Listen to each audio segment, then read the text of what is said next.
தேர்தலுக்கு ஒரு சில நாட்களுக்கு முன்பு நீங்க போய் முன்னாள் முதலமைச்சரை அவர் வீட்டிலேயே போய் சந்திச்சீங்க.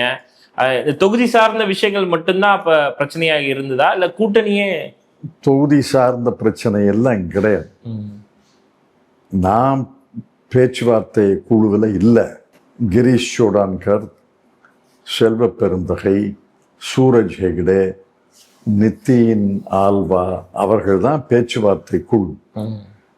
ஒரு நாள் காங்கிரஸ் தலைவர் என்னை கூப்பிட்டு 25 நிற்குது, 25 பழைய 25 எப்படி ஏற்றுக்கொள்வது என்ற ஒரு தயக்கம் இருக்குது தலைமையில், நீங்கள் போய் பேசி பார்க்க முடியுமான்னு. நான் முதல் முறையாக ஒரே முறை தான் திராவிட முன்னேற்ற கழக தலைவரிடம் பேசினேன். ஒரே முறை தான் 45 நிமிஷம் பேசினேன். அவர்கிட்ட பேசிட்டு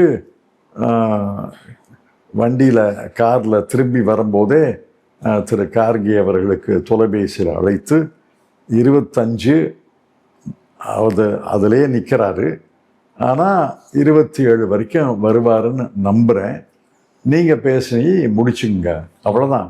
ஒரு முறை தான் பேசினேன். அவர் திரு கார்கே அவர்கள் பேசியிருப்பார்னு நினைக்கிறேன். 28 முடிஞ்சது. அதை பற்றி அதை தவிர தேர்தல் தொகுதிகளை தேர்வு செய்வதில் எனக்கு பங்களிப்பே கிடையாது.